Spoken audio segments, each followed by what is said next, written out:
Viewers, welcome to my channel and page আইন জানুন নিজের জন্য। আশাবাদী সবাই ভালো আছেন এবং সুস্থ আছেন। গত ভিডিওটিতে আমি মেনশন করেছিলাম 420 সম্পর্কে। সেখানে বলেছিলাম 420 রেমেডিসগুলো আপনারা কোথায় গেলে পাবেন। তবে আজকের ভিডিওটি একটি ইনফরমেটিভ ভিডিও।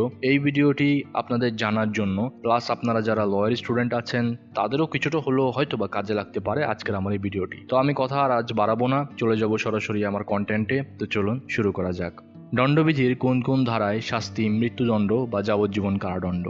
প্রবাদ আছে, ignorance of law is not an excuse, অর্থাৎ আইন না জানা অজুহাত নয়। এই কথাটির অর্থ হলো, কোনো অপরাধী অপরাধ করে যদি বলেন আমি আইন জানতাম না, এই অজুহাতে তাকে শাস্তি প্রদান থেকে অব্যাহতি দেয়া হবে না, অর্থাৎ শাস্তি তাকে পেতেই হবে। তাই আইন জানা যেমন জরুরি, তেমনি কোনো অধিকার লঙ্ঘিত হলে বা কোনো অপরাধ সংঘটিত হলে ওই অপরাধের শাস্তি কি হবে তাও জানা অত্যন্ত জরুরি। আসুন জেনে নেই দণ্ডবিধি অনুসারে কোন কোন অপরাধের ক্ষেত্রে অপরাধীকে মৃত্যুদণ্ড, ডেথ সেন্টেন্স দেয়া যেতে পারে।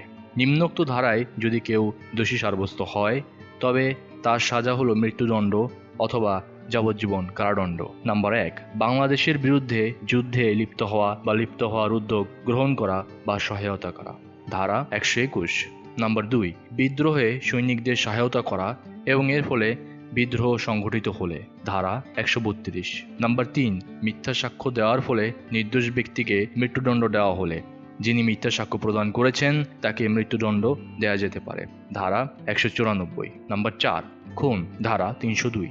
নাম্বার 5, যাবজ্জীবন কারাদণ্ডে দণ্ডিত ব্যক্তি কর্তৃক খুন করিলে, ধারা 303। নাম্বার 6, নাবালক উন্মাদ ব্যক্তিকে আত্মহত্যায় প্ররোচিত করিলে এবং তাহার ফলে আত্মহত্যা করিলে, ধারা 305। নাম্বার 7, যাবজ্জীবন কারাদণ্ডপ্রাপ্ত ব্যক্তি কর্তৃক জখম করে খুনের চেষ্টা করিলে, ধারা 307। নাম্বার 8, অ্যাসিড জাতীয় পদার্থ দ্বারা মুখ, মাথা বা উভয় চোখে গুরুতর জখম করিলে, ধারা 326 উপধারা ক। নাম্বার 9, 10 বছরের নিচে কোনো ব্যক্তিকে খুন, গুরুতর আঘাত ইত্যাদির উদ্দেশ্যে অপহরণ বা বলপূর্বক অপহরণ করলে, ধারা 364 উপধারা ক। নাম্বার 10, খুন সহ ডাকাতি করিলে, ধারা 396। এগুলো শুধু দণ্ডবিধির আইন অনুসারে। তাছাড়াও বিভিন্ন স্পেশাল আইনের বিভিন্ন ধারায় এরূপ শাস্তির বিধান আছে। আপনারা জানতে চান এমন বিষয় উল্লেখ করে আমার